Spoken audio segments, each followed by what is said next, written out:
ওকে, so আমাদের plane cipher text যেটা সেটা ছিল হচ্ছে এই যে এটা।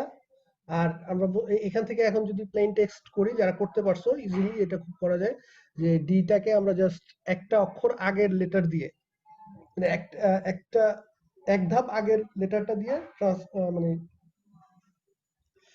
সাবস্টিটিউট করবো আর কি। তাহলে ডিটাকে সি, বিটাকে যদি এ লিখি, তারপরে আছে কিউ, কিউটা হবে পি, তারপরে এফটা হয়ে যাবে ই, একইভাবে এসটা হয়ে যাবে আর, তারপরে ও এর জায়গায় হবে এন, তারপরে আবার বি এর জায়গায় এ, তারপরে ভি এর জায়গায় ইউ, আর হচ্ছে এন এর জায়গায় এম।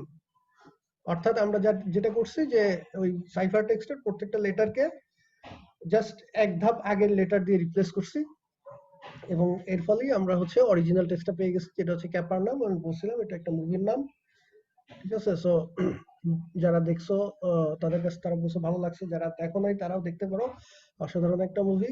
ঠিক আছে। আর যারা এটা দেখছো তারা মানে তাদেরকে সাজেস্ট করবো যে তারা ওই যে দ্য প্ল্যাটফর্মটা দেখতে পারো, ঠিক আছে। যদিও মুভির কথাবার্তা বলতেছি, কিন্তু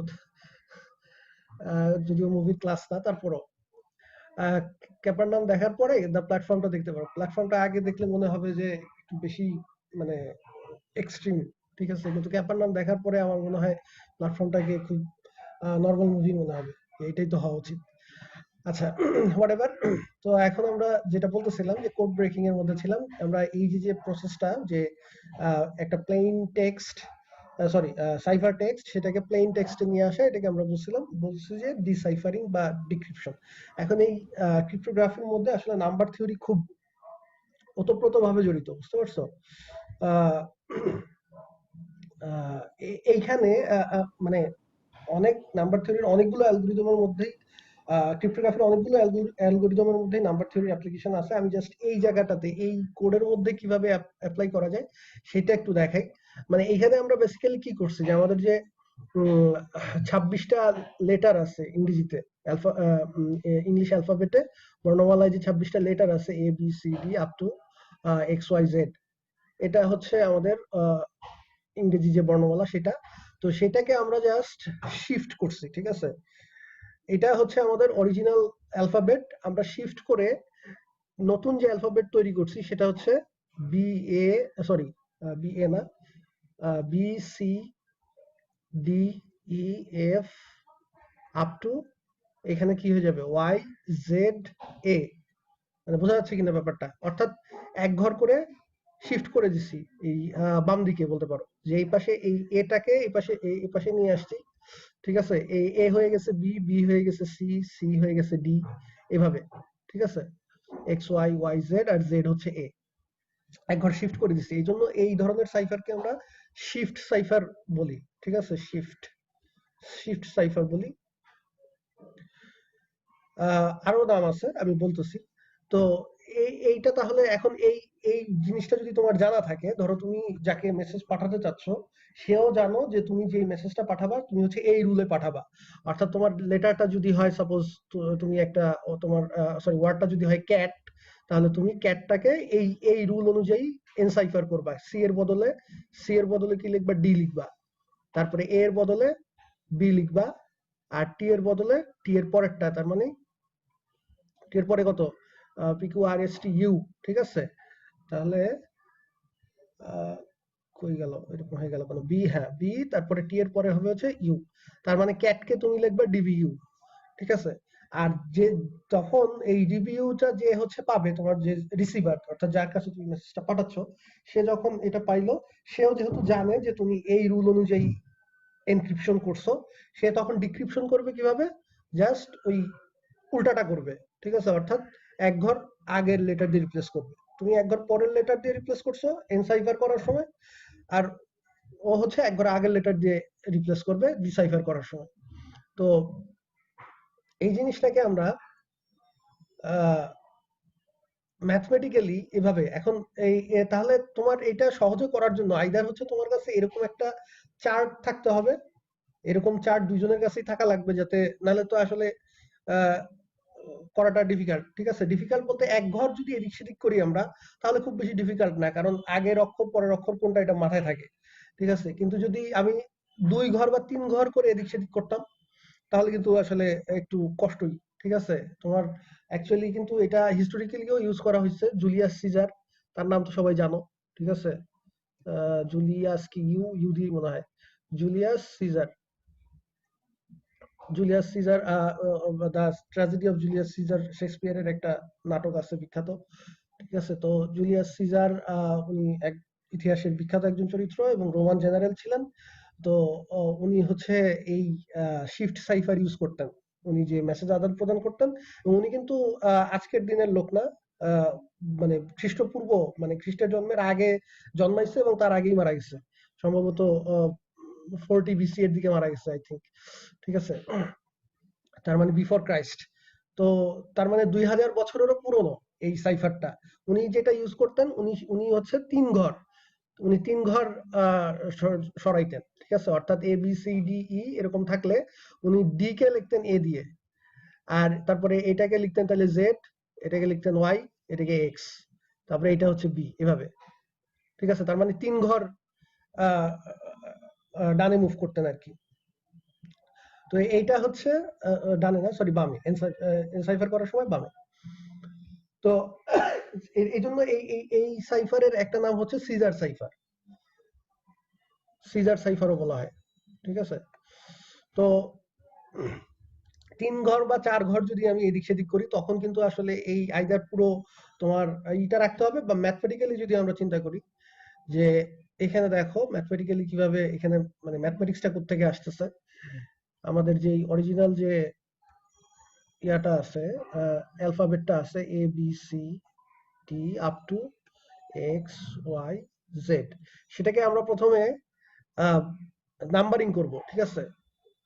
এইটাকে নিউমেরিক্যালে কনভার্ট করব। এ কে আমরা বললাম 0, বি হচ্ছে 1 2 3 আপ টু হচ্ছে, এটা কত হবে তাইলে, 23 24 25 নাকি? ঠিক আছে, 25 পর্যন্ত হবে না 26? কথা বলা না কেন? 25ই স্যার। হ্যাঁ 25ই হবে, কারণ আমরা 0 থেকে স্টার্ট করছি। 0 থেকে স্টার্ট করার একটা কারণ আছে, বলতে পারতাম যে স্যার 0 থেকে কেন স্টার্ট করলেন, 1 থেকে স্টার্ট করেন, ঠিক আছে? তো না, 0 থেকে স্টার্ট করার একটা সুবিধা আছে, ঠিক আছে? তো একটু পরে বুঝতে পারবা। তো তাহলে আমরা এটাকে হচ্ছে মানে আসলে 2টা করে এভাবে লেখে, যেহেতু সবগুলোই হচ্ছে ফাইনালি আমার 2টা ডিজিট লাগবে, এজন্য এইভাবে লেখে সাধারণত। তো এরপরে হচ্ছে এই এটা হচ্ছে এইভাবে যদি আমি নাম্বারিং করে নেই, তো এখন তুমি চিন্তা করো যে ধরো তোমার এর মধ্যে যে কোনো একটা লেটার আছে, সেটাকে আমি নাম দিলাম যে কোনো একটা লেটার, প্লেন টেক্সটের, প্লেন টেক্সটের যে কোনো, তুমি যে প্লেন টেক্সটটা হচ্ছে এনসাইফার করতে চাচ্ছ, তাহলে সেই প্লেন টেক্সটের লেটারটাকে আমি ইন জেনারেল পি বলতেছি, ক্যাপিটাল পি, ঠিক আছে? এটা কিন্তু মানে আমার এই এখানকার পি না, মানে পিটা হচ্ছে একটা ভ্যারিয়েবল, এখানে পিটা এই 26টা লেটারের যে কোনো একটা লেটার, ঠিক আছে? তাহলে আমাদের যেই ক্যাপিটাল সি অর্থাৎ সাইফার টেক্সটের এই পি এর সাপেক্ষে আমার পিটা যদি জানা থাকে, তাহলে সাইফার টেক্সটের লেটারটা কি হবে, এই আমি তোমাদেরকে যেই সাইফারটা দিচ্ছি সেই অনুযায়ী তাহলে এইভাবে লেখা যায় কিনা দেখো তো, এই জিনিসটা বোঝা যায় কিনা, যে আহ, আচ্ছা মোডের ব্যাপারটা না হয় পরেই আনি, ঠিক আছে? তাহলে তুমি আমরা আমরা কি করছিলাম যে এনসাইফার করার সময়, যে আমাদের যেই লেটার থাকবে, যদি ক্যাট থাকে, তাহলে আমি যেটা করছিলাম যে সি এর বদলে ডি বসাইছিলাম, এ এর বদলে বি, তার মানে একটা পরেরটা বসাইছিলাম, ঠিক আছে? টি এর বদলে ইউ। তার মানে আমার এখানে সি, আমার যদি 2 থাকে, তাহলে 2 এর পরিবর্তে আমার বসাতে হবে 3, ঠিক আছে? তারপরে একইভাবে এ 0 থাকলে তার পরিবর্তে বসাতে হবে 1। তো তার মানে আমি সি, মানে সাইফার টেক্সট সি সমান সমান প্লেন টেক্সট প্লাস 1 লিখতে পারতাম, এইভাবে চিন্তা করতে পারতাম, C is equal to P plus 1। But এখন ইকুয়ালস দিলে একটা সমস্যা হচ্ছে, যখন আমি জেড এ যাব, ধরো আমার লেটারটা যদি থাকে হচ্ছে জু, তাহলে জেড কে যখন আমি এই রুলে যদি করতে চাই, তাহলে আমাদের সাইফার টেক্সটটা হবে 25 প্লাস 1, তার মানে কি 26। তো 26 তো আসলে কোনো কোড নাই, আমার করতে হচ্ছে 0 থেকে 25 পর্যন্ত। এই কারণে হচ্ছে আমরা কনগ্রুয়েন্স ইউজ করলে এই সমস্যাটা চলে যায়। আমি যদি এখানে মানে c = p+1 না লিখে c congruent to p+1 mod, এখানে যেহেতু লেটার আছে কয়টা 26টা, কারণ আমার 26 হলেই আবার হচ্ছে এতে ফিরে যেতে হবে, ঠিক আছে? 26 মানেই হচ্ছে 0, তার মানে এই জন্য মোড 26 ইউজ করতে হবে। তাহলে এই যে ফর্মুলাটা আমি লিখলাম c congruent to p+1 mod 6, এই ফর্মুলা দিয়ে কিন্তু তুমি ইজিলি আমার যে কোডটা আছে, আমি কোডটা যদিও আমি লেটারে লিখছি, ঠিক আছে, আমি যদি ওই লেটারে না লিখে আমি যদি হচ্ছে নাম্বারে লিখতাম এরকম, তাহলে জাস্ট ওই নাম্বার থেকে তুমি এই জিনিসটা তাহলে মানে ইনভার্সটা তাহলে কিভাবে করতে, আমি তো এনক্রিপশন করছি এ স্টাইলে, ঠিক আছে? এটা হচ্ছে আমাদের এনক্রিপশন, যে আমি পি জানা আছে, পি হচ্ছে নন, সেখান থেকে কিভাবে সিটা বের করব, এনক্রিপশনটা কিভাবে করব। তাহলে এখন তুমি যে কোনো অক্ষরের জন্য তুমি চাইলে চেক করে দেখতে পারো এটা আসলে ঠিক হয় কিনা, এটা বুঝতেই পারতেছো ঠিক হবে। আর উল্টাটা যদি করতে হয়, যে অর্থাৎ আমার সি আমি যদি জানা থাকে, সিটা জানা থাকে, অর্থাৎ আমি সাইফার টেক্সটটা জানি, আমি এখন প্লেন টেক্সটটা কি হবে সেটা জানতে চাচ্ছি, তাহলে এখান থেকেই তো আমরা বের করতে পারি যে পি সমান সমান তাহলে P congruent two c-1 mode 26, নাকি? অর্থাৎ আমার যেই সাইফার টেক্সট থাকবে সেটাকে এক ঘর পিছিয়ে দিতে হবে। ওই কাজটাই আমরা করছিলাম, তোমরা যারা ব্রেক করছো তারা ওই কাজটাই করছো, ঠিক আছে? তাহলে এইটা হচ্ছে আমার ডিসাইফারিং অ্যালগরিদম বা ডিসাইফারিং রুল বা ডিক্রিপশন রুল, আর এটা হচ্ছে আমাদের এনক্রিপশন রুল। পি দেওয়া আছে, এখান থেকে আমরা এই রুল থেকে আমরা সি বের করতে পারবো, আর এখানে সাইফার টেক্সট দেওয়া আছে, এই রুল থেকে পি বের করতে পারবো, ঠিক আছে? আর জুলিয়াস সিজার যেটা করতেন, তিনি হচ্ছে এই 1 যোগ না করে 3 যোগ করতেন, ঠিক আছে? ওনার রুলটা ছিল সি কনগ্রুয়েন্ট টু p+3, যদিও উনি কনগ্রুয়েন্সের কিছুই জানতেন না, ঠিক আছে, কারণ ওই সময় কনগ্রুয়েন্স বের হয় নাই। আমি জাস্ট মানে আমাদের ম্যাথমেটিক্যাল ভাষায় বলতেছি, উনি আসলে এই ঘটনাটাই করছেন, সি কনগ্রুয়েন্ট টু p+3। আর যখন ডিসাইফার করছেন তখন হচ্ছে p কনগ্রুয়েন্ট টু c-3। তাহলে এখন বুঝতে পারতেছো যে আসলে এই যে রুলসটা আমি লিখছি এইখানে মানে মেইন কে, মানে কি বলবো, মেইন চালককে বা প্লেয়ারটাকে, মানে কাকে জানলেই আসলে সবকিছু জানা হয়ে যাচ্ছে।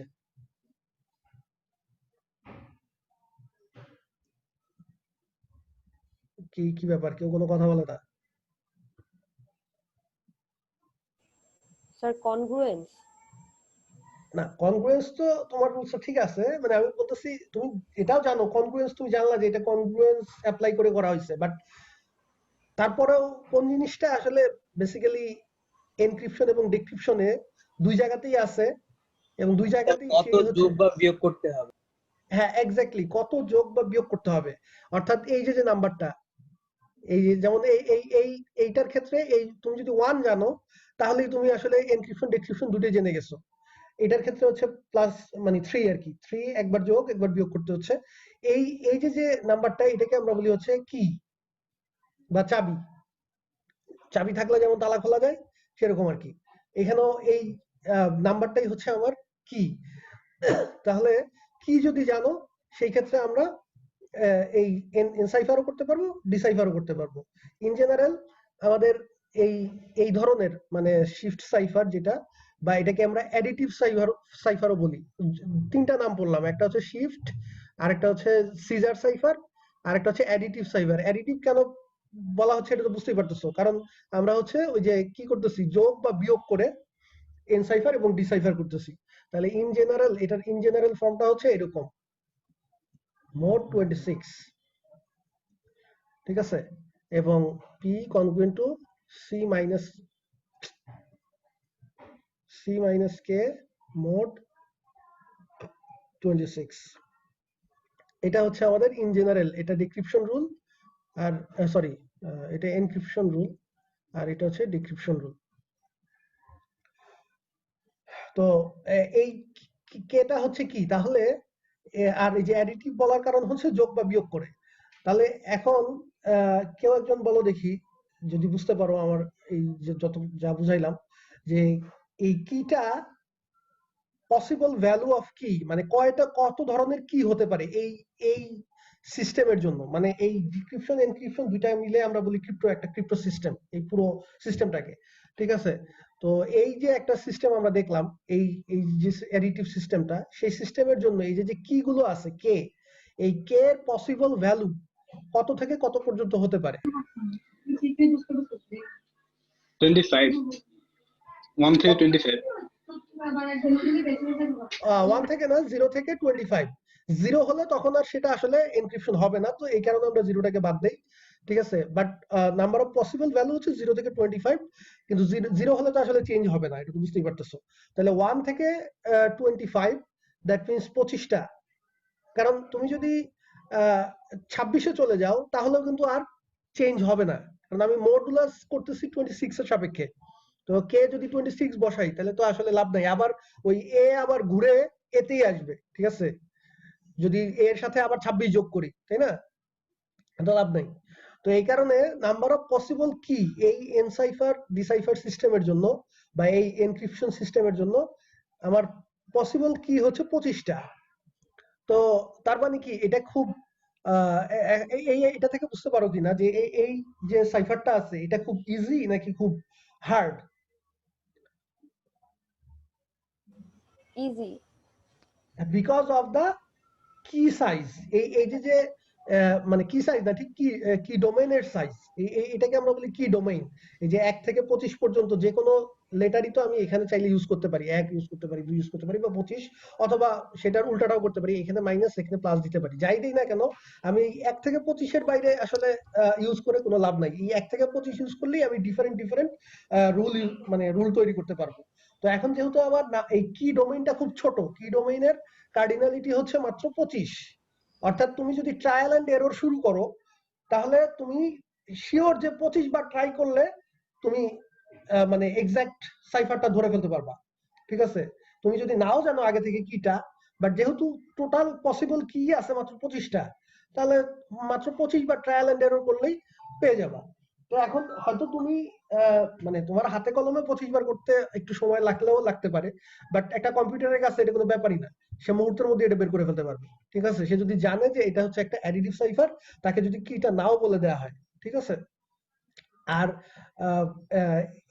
যদি আমাদের কি ডোমেইনের সাইজটা 25 না হয়ে অনেক বড় হইতো, ধরো বিশাল একটা নাম্বার হইতো, আপ টু মানে কোটি কোটি বাদ দিলাম, বিলিয়নে চলে যাইতো, তাহলে তখন কিন্তু আসলে এত ইজিলি বের করা যাইতো না কি না জানলে। ঠিক আছে, তুমি যদি জানো যে এটা ওই অমুক রুল অনুযায়ী করা হয়েছে কিন্তু তুমি কিটা জানো না, ঠিক আছে, তাহলে কিন্তু ওই কিটা আন্দাজে ট্রায়াল এন্ড এরর করে বের করতে কিন্তু খবর হয়ে যাবে। তো এই কি ডোমেইন এবং কি আশা করি বোঝা গেছে। তবে এই সাইফারের ক্ষেত্রে, অ্যাডিটিভ সাইফারের ক্ষেত্রে এই 26টা যেহেতু আমার লেটার, অ্যালফাবেটের টোটাল লেটারই আছে হচ্ছে 26টা, সো আমি কে চাইলেও তো 25-এর বেশি বাড়াতে পারবো না।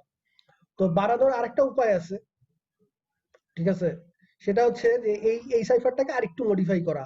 এটা তোমরা নিজেরা একটু দেখবা। ঠিক আছে, অ্যাফাইন সাইফার বলে ওটাকে,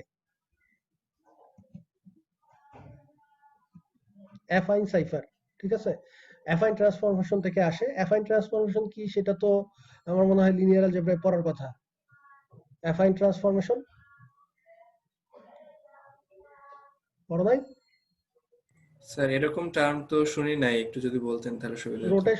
রোটেশন ডাইলেশন, তারপরে এগুলো এগুলো পড়ায় নাই? রোটেশন ডাইলেশন ট্রান্সলেশন, জি স্যার ওইগুলো পড়ছিলাম, কিন্তু এটার ওগুলো নাম যে সবই তো, অ্যাফাইন, ওগুলো এগুলো সবই affine transformation. Rotation, translation, dilation, এগুলো সবই অ্যাফাইন ট্রান্সফরমেশনের আন্ডারে পড়ে। তাহলে নিজেরা একটু একটু সার্চ করবা গুগলে। আর এই অ্যাফাইন সাইফার এটা অলরেডি তোমাদের রোজানের বইতেই আছে, বা গুগলেও সার্চ করলে অসংখ্য রেফারেন্স আসবে। রোজানের বই তো বাবা সুন্দরভাবেই ব্যাখ্যা করা আছে। তারপরে আমি আরেকটা যে বই দিছিলাম, ওই যে ফরৌজানের যে বইটা, ওর বইটাও খুব সুন্দরভাবে লেখা আছে। ঠিক আছে, সো এটা তোমরা নিজেরা একটু আগে দেখো, তারপরে আমি নেক্সট দিন বলবো। আসলে মানে আইডিয়াটা খুবই সিম্পল, যে আমি যে যোগ বিয়োগ করে এখানে করছি, এখন যোগ বিয়োগ ছাড়া আমি তো চাইলে কে দিয়ে ধরো গুণ করেও করতে পারতাম এনসাইফার, তাই না? মানে এই যে সি সমান সমান পি প্লাস কে না করে পি ইন্টু কে করলাম, মোট 26ই থাকলো। ঠিক আছে, তখন তো তাহলে রুলসটা একটু চেঞ্জ হয়ে যাইতো, তাই না? এবং সেই ক্ষেত্রে পি সমান সমান আসতো k modular inverse of k into c. আমরা তো কনগ্রুয়েন্সের দুই পাশে গুণ করতে পারি, তাই না? সো ওই গুণ করে তাহলে কিরকম হইতো সাইফারটা, এবং এরপরে আইডিয়াটা আসলো যে তাহলে গুণ আর যোগ দুইটা একসাথে করব, ঠিক আছে, আরেকটু কমপ্লিকেটেড করব, যে সি সমান সমান কে পি মানে কে ওয়ান পি প্লাস কে টু, এইরকম একটা রুলস ইউজ করব। এবং তখন আমাদের কি হবে, দুইটা কে ওয়ান আর কে টু দুইজনই কি, দুইটাই জানা লাগবে যদি আমি পি থেকে সি তে কনভার্ট করতে চাই বা সি থেকে পি তে যেতে চাই। তো তার মানে হচ্ছে এই সহজ একটা জিনিস থেকে এখন আস্তে আস্তে দেখো কঠিন কঠিন সাইফারের দিকে যাচ্ছি। তো এগুলাও আসলে খুব কঠিন সাইফার না, ঠিক আছে, এগুলোরও কি ডোমেইন খুবই ছোট। তারপরে তো নিজেরা একটু ঘাটাঘাটি করো, আমি জাস্ট বেসিক আইডিয়াটা দিয়ে দিলাম। এখন আমরা আবার মানে একটু থিওরেমের দিকে যাই। থিওরেম অনেকক্ষণ ধরে আমাদের ডাকতেছে, ঠিক আছে। মানে এতক্ষণ ধরে থিওরেম পড়তেছি না নাম্বার থিওরিতে, এটা তো হয় না।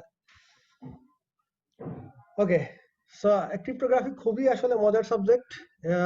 যারা হচ্ছে ইন্টারেস্ট আছে ভবিষ্যতে এটা নিয়ে কাজ করার অনেক অনেক স্কোপ আছে। শাকিল কিছু বলবা?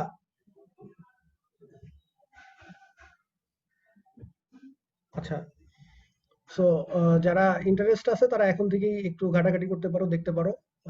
যদিও তোমাদের ক্রিপ্টোগ্রাফির কোনো কোর্স নাই আনফরচুনেটলি, বাট থাকা উচিত ছিল আমি মনে করি, হয়তোবা সামনে ফিউচারে আসতে পারে। আচ্ছা, তো অয়েলার্স ফাই ফাংশন, আজকে যেই নতুন টপিক আমরা শুরু করব সেটা হচ্ছে অয়েলার্স ফাই ফাংশন। এটা হয়তো অলরেডি অনেকে জানো। এখানে আমি জাস্ট ডেফিনেশনটা দিব, খুব বেশি মানে ডিটেইলস এখন পড়াবো না। মাল্টিপ্লিকেটিভ ফাংশন একটা আমাদের অধ্যায় আছে, চ্যাপ্টার আছে, মাল্টিপ্লিকেটিভ ফাংশন পড়ানোর সময় আমরা আরো ডিটেইলস পড়বো এটার উপরে। তো এইখানে জাস্ট আমাদের অয়েলার্স থিওরেম প্রমাণ করার জন্য এটা সম্পর্কে জানা দরকার, সেই জন্য জাস্ট ডেফিনেশনটা দিচ্ছি। তো অয়েলার্স ফাই ফাংশন হচ্ছে যে কোনো একটা পজিটিভ নাম্বার এর পজিটিভ ইন্টিজারের জন্য ডিফাইন করা, যে এন যদি কোনো একটা পজিটিভ ইন্টিজার হয় তাহলে Euler's phi function phi of n দিয়ে লেখা হয়, ডিনোট করা হয়। সেটা ডিফাইন করা হয়েছে যে এক থেকে এন পর্যন্ত, এক থেকে ওই সংখ্যা পর্যন্ত যে সব যতগুলো সংখ্যা এন এর সাথে কোপ্রাইম, সেই ভ্যালুটাই ডিনোট করে, ঠিক আছে। ধরো তোমার n ইজ ইকুয়াল টু, আমি বলছি n একটা পজিটিভ ইন্টিজার হইতে হবে, তাহলে ধরো n ইজ ইকুয়াল টু 4, ঠিক আছে।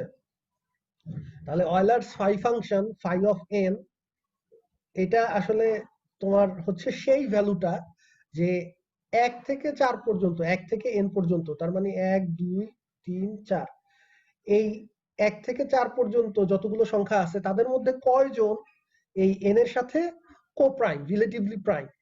তাহলে প্রথমে আমি যদি 1 দিয়ে চেক করি, 1 আর 4 এর জিসিডি হচ্ছে 1, তার মানে 1 আর 4 হচ্ছে কোপ্রাইম, তাহলে একজন পাইলাম, ঠিক আছে, একজন পাওয়া গেল। তারপরে 2 আর 4 এর জিসিডি হচ্ছে 2, তার মানে তারা কোপ্রাইম না, সুতরাং ওটা বাদ। 3 আর 4 এর মধ্যে যদি দেখি, 3 আর 4 এর কোপ্রাইমও জিসিডিও 1, তার মানে 3 আর 4 হচ্ছে কোপ্রাইম, তাহলে আরো একজন পাইলাম, ঠিক আছে। তারপরে 4 আর 4 এর জিসিডি কত, 4, তার মানে তারা কোপ্রাইম না, সুতরাং আর নাই। তার মানে আমি টোটাল এই 2 জন পাইছি। 1 থেকে 4 এর মধ্যে 1 থেকে n পর্যন্ত মাত্র 2টা সংখ্যা আছে যারা ওই n এর সাথে রিলেটিভলি প্রাইম, সুতরাং ফাই অফ 4 এটা হবে হচ্ছে 2। আইডিয়াটা বোঝা গেছে আশা করি। তো যদি আমরা সেট ফর্মে লিখি তাহলে হবে phi of n is equal to this. এই যে এই সেট, সেটটা কিভাবে লেখা হয়েছে, a belongs to z such that a এর ভ্যালু হবে 1 থেকে n এর মধ্যে, 1 থেকে n এর মধ্যে, এবং জিসিডি a, m, আচ্ছা m না, এটা n হবে, টাইপ হয়েছে, এটা n লেখা উচিত ছিল, ঠিক আছে। a, n সমান সমান 1 হইতে হবে, অর্থাৎ দুইজন কোপ্রাইম হইতে হবে। সেরকম হইলেই তুমি এই সেটের মধ্যে একে রাখবা, এবং তারপরে এই যে দুই পাশে দুইটা দাগ দিছি, এই দুই দাগের মানে কি, অ্যাবসলিউট ভ্যালু। এটা সত্যি সত্যি আমি মানে পাইছি কিন্তু পরীক্ষার খাতায়, যে একটা সেটের দুই পাশে দাগ দিলে absolute value of the set বের করছে, ঠিক আছে। আসলে কি এটা অ্যাবসলিউট ভ্যালু না কি বোঝায় বলো? Number of elements. হ্যাঁ, মানে কার্ডিনালিটি, ঠিক আছে, কার্ডিনালিটি অফ দ্য সেট। ওই সেটে কয়টা নাম্বার আছে। তার মানে আমাদের এই যে সেটটা এরকম এই সেটে যতগুলো এলিমেন্ট আছে সেটা সংখ্যাটা জানতে চাচ্ছে। ঠিক আছে, তো এটা যেন মাথায় থাকে। আবার অ্যাবসলিউট ভ্যালু করে দিও না, যে সেটের এলিমেন্ট গুলো যা আছে পজিটিভ নেগেটিভ সবাইকে পজিটিভ করে দিলাম। ঠিক আছে। আচ্ছা, তো এই ফাংশনটার আরেকটা নাম আছে, সেটা হচ্ছে অয়েলার্স টোরশন ফাংশন। ফাই ফাংশনও বলা হয়, টোরশন ফাংশনও বলা হয়। তো এখানে আরেকটা এক্সাম্পল দেওয়া আছে 5 of 6, এটাও দেওয়া আছে 2। কারণ তুমি যদি 1 থেকে 6 এর মধ্যে চিন্তা করো, তাহলে শুধুমাত্র 1 আর 5 ছাড়া আর কেউই 6 এর সাথে কোপ্রাইম না। তাহলে দুইজন আছে, তার মানে 5 of 6 ও 2। আচ্ছা, এখন তাহলে গুরুত্বপূর্ণ কোশ্চেন, সেটা হচ্ছে যদি p একটা প্রাইম নাম্বার হয়, তাহলে 5 of p সমান কত হবে? বলো। p minus 1. হ্যাঁ, এক্স্যাক্টলি। যেহেতু p এর আগে p পর্যন্ত, p আর p এর সাথে p তো আর p নিজের সাথে কোপ্রাইম না, কোনো নাম্বারই আসলে নিজের সাথে কোপ্রাইম না, শুধু 1 ছাড়া। 1 একমাত্র নাম্বার, যে 1 আর 1 এর জিসিডি হচ্ছে 1, তার মানে একই নিজের সাথে কোপ্রাইম। এছাড়া আর বাকি দুনিয়ার কোনো সংখ্যাই নিজের সাথে নিজে কোপ্রাইম না। সো 1 থেকে p পর্যন্ত আমি ওই p বাদে বাকি থাকবে p minus 1টা। p যেহেতু প্রাইম, তাহলে তার আগের কোনোটা দিয়েই সে ডিভিজিবল না। ঠিক আছে, এবং p ও তাদেরকে ডিভাইড করবে না, যেহেতু p ইজ এ প্রাইম, এবং ওগুলো তার চেয়ে ছোট। তো সুতরাং আমরা p minus 1 সংখ্যক সংখ্যা পাবো। phi of p এর ভ্যালু তাহলে p minus 1। তো এখন আমরা আসি অয়েলার্স থিওরেমে যাই। তাহলে অয়েলার্স থিওরেম আসলে আমাদের ফার্মার্স থিওরেমেরই জেনারেলাইজেশন। জেনারেলাইজেশন কিভাবে, আমি ফার্মার্স থিওরেমটা আগে লিখি, তাহলে বুঝতে পারবো আমাদের ফার্মার্স থিওরেমটা কি ছিল।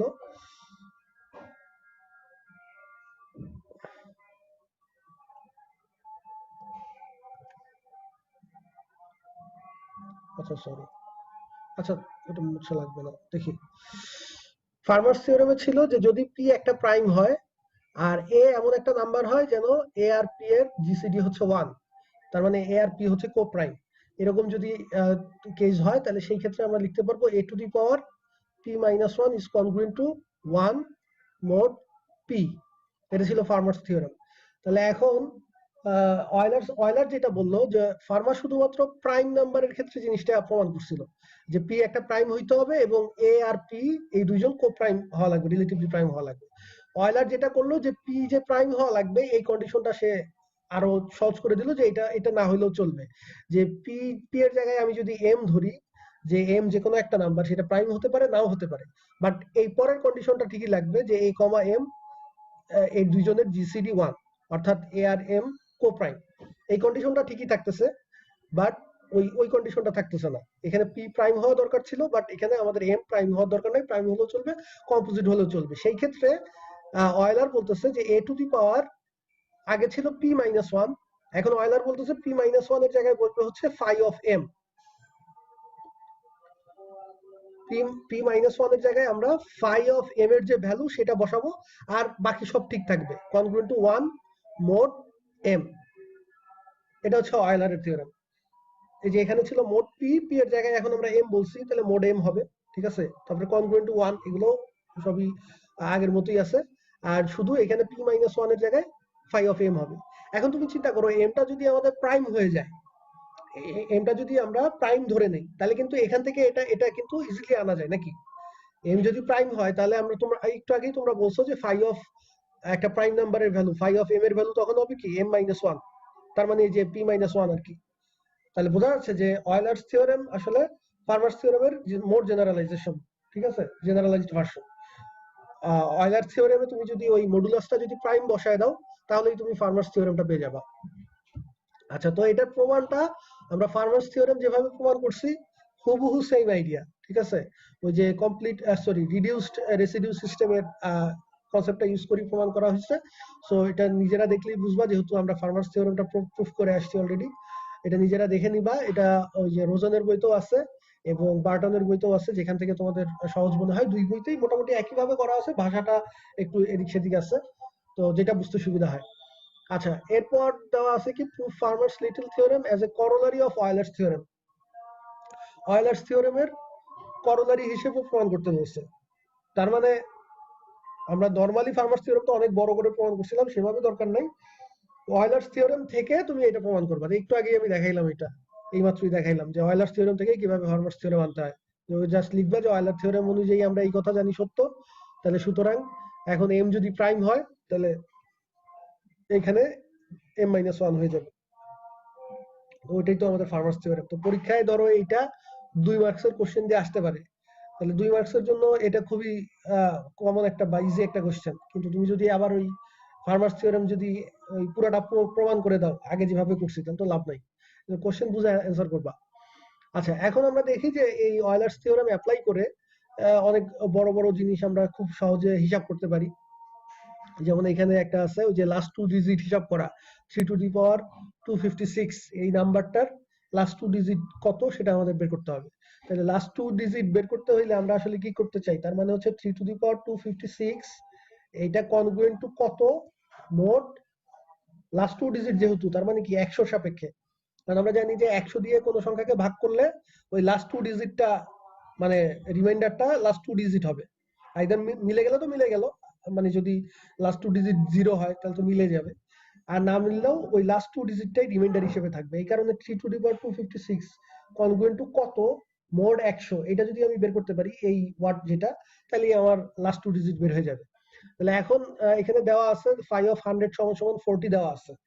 এই 5 অফ 100 সমান সমান 40 এটা বের করার উপায় কি? এটা বের করার সবচেয়ে সহজ উপায় বা স্ট্রেট ফরওয়ার্ড উপায় হচ্ছে কি, সহজ না, স্ট্রেট ফরওয়ার্ড বলা যায়। স্ট্রেট ফরওয়ার্ড উপায় হচ্ছে তুমি 1 থেকে 100 পর্যন্ত গুনতে থাকবা বাই ডেফিনেশন। যে প্রথমে 1 দিয়ে চেক করবা, তারপরে 2 দিয়ে চেক করবা, 2 এর সাথে 100 কোপ্রাইম কিনা, তারপরে 3 এর সাথে 4 এর সাথে, এভাবে 1 থেকে 100 পর্যন্ত চেক করবা প্রত্যেকটা, যে কোনটা কোনটার সাথে জিসিডি 1 হয় অর্থাৎ কোপ্রাইম হয়। তারপরে যতগুলো কোপ্রাইম হবে দেখবা যে গুনে দেখবা যে আসলে 40টা আছে এরকম। তো বুঝতেই পারতেছো এটা আসলে খুব একটা মানে এফিশিয়েন্ট ওয়ে না, ঠিক আছে? তো এই জন্য আসলে যে কোনো নাম্বারের ফাই এর ভ্যালু বের করার আরো অনেক পদ্ধতি আছে, সেগুলো আমরা যে বলছি যখন মাল্টিপ্লিকেটিভ ফাংশন পড়বো তখন দেখবো যে কোনো একটা নাম্বারের ফাই কিভাবে সহজে বের করা যায়।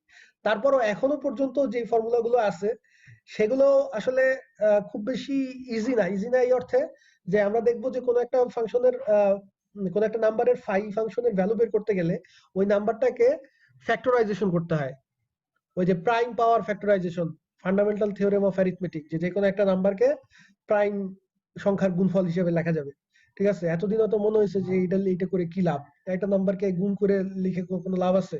ঠিক আছে, তো বাট আসলে ওইটা দরকার। যদি তুমি একটা নাম্বারকে প্রাইম পাওয়ার ফ্যাক্টরাইজেশন করতে পারো দেন তাহলে ফাইটা খুব ইজিলি বের করতে পারবা।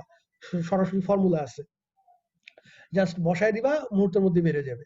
কিন্তু যদি তুমি ওটাকে ফ্যাক্টরাইজেশন করতে না পারো তাহলে কিন্তু তোমার এই যে একটা একটা করে গুনে গুনে বের করতে হবে। ঠিক আছে, যেটা আসলে শুধু তোমার পক্ষে মানে ইম্পসিবল সেটা না, একটা কম্পিউটারের পক্ষেও মানে যদি নাম্বারটা বিশাল বড় হয় তাহলে একটা কম্পিউটারের পক্ষে অসংখ্য অসংখ্য দিন সময় লাগবে এই একটা নাম্বারের ফাইল ভ্যালু বের করতে।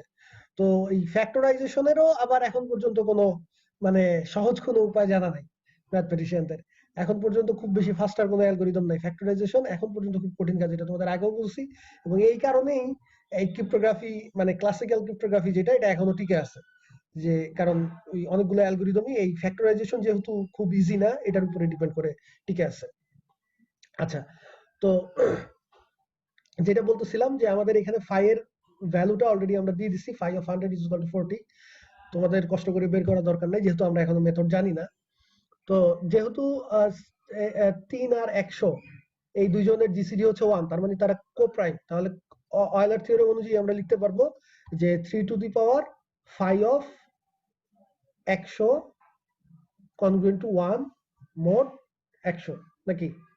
তাহলে 3 টু দি পাওয়ার 5 অফ 100, এই 5 অফ 100 এর ভ্যালু দেয়া আছে 40, তার মানে 3 to the power 40 congruent to 1 mod 100।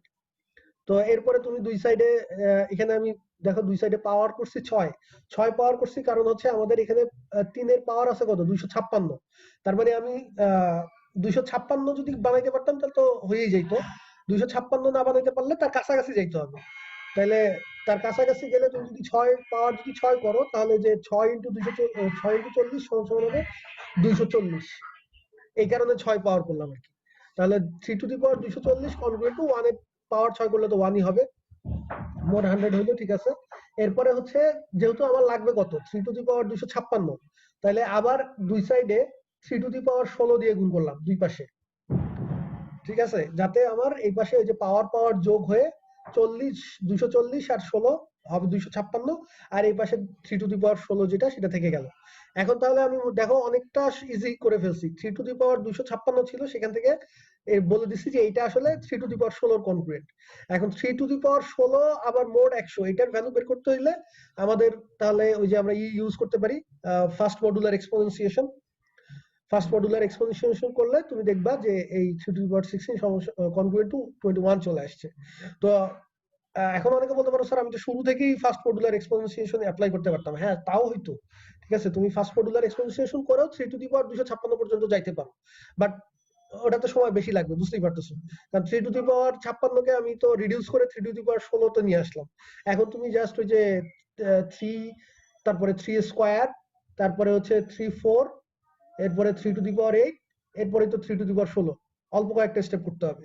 আর 256 পর্যন্ত যদি তুমি ফার্স্ট মডুলার দিয়ে যাইতে যাও তাহলে এই যে 16 এর পরে 32, তারপরে 64, এরকম বারবার বারবার যাওয়া লাগতো, ঠিক আছে, আরো অনেকগুলো ধাপ করা লাগতো। আচ্ছা যাই হোক, তো তাহলে আমরা পাইলাম যে 3 টু দি পাওয়ার 16 হচ্ছে কনগ্রুয়েন্ট টু 21, দ্যাট মিন্স আমাদের আলটিমেটলি 3 টু দি পাওয়ার 256ই হচ্ছে কনগ্রুয়েন্ট টু 21 মোড 100, ওই যে ট্রানজিটিভ প্রপার্টি অনুযায়ী এটা এটার কনগ্রুয়েন্ট আর এটা এটার কনগ্রুয়েন্ট, ঠিক আছে। সো আলটিমেটলি আমাদের তাহলে লাস্ট দুইটা ডিজিট হচ্ছে 21, ঠিক আছে। আশা করি সবাই বুঝতে পারছো, কারো কোনো কোশ্চেন নাই এটার উপরে। আচ্ছা নেক্সট, এই পার্টটা শেষ করি, তারপরে পরের পার্ট আর আজকে শুরু করা যাবে না, রেসিডিউ ক্লাস ওটা থাকুক, অয়লার্স থিওরেমটা শেষ করে যাই। আচ্ছা এখন এই অয়লার্স থিওরেম অ্যাপ্লাই করে আমরা কিছু কাজ করতে পারি, সেটাকে এখানে এক্সপ্লেন করা হয়েছে যে এম যদি একটা পজিটিভ ইন্টিজার হয় আর এ যদি একটা ইন্টিজার হয় রিলেটিভলি প্রাইম টু এম, মানে কন্ডিশন আগের মতোই, তাহলে সেই ক্ষেত্রে a to the power phi m minus 1 is an inverse of a modulo m, মানে মডুলার ইনভার্স আমরা বের করতে পারি অয়লার্স থিওরেম অ্যাপ্লাই করে। তো এটা তো আসলে মানে খুবই ইজি, বোঝাই যাচ্ছে, কারণ অয়লার্স থিওরেম অনুযায়ী আমরা পাইছি a to the power phi m congruent to 1 mod m।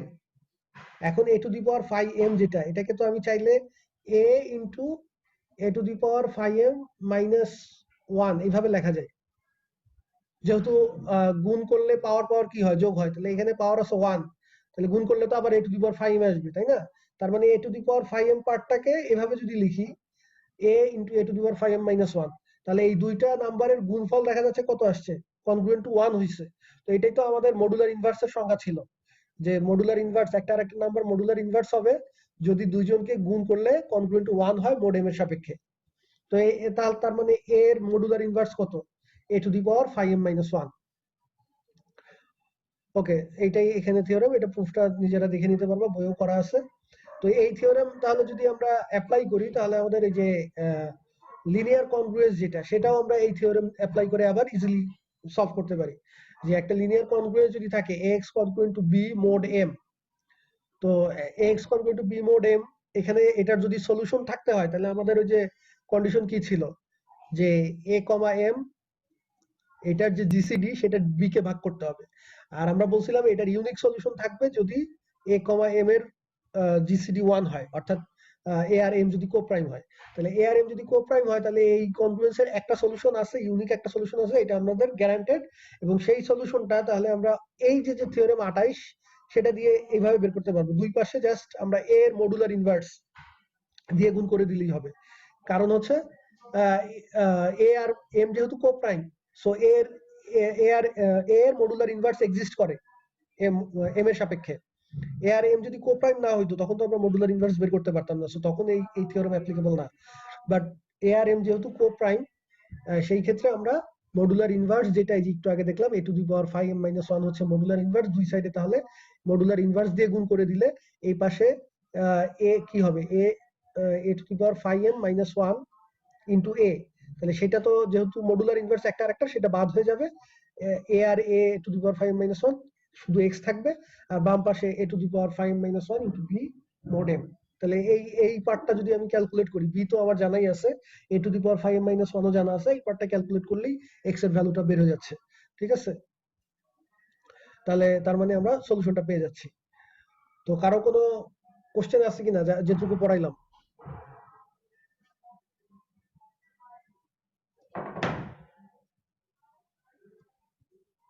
Question নাই কারো? আচ্ছা, তার মানে মোটামুটি সবাই বুঝতে পারছো। ওকে, ঠিক আছে, যদি আর কারো কোনো কোশ্চেন না থাকে তাহলে আজকে এই পর্যন্তই।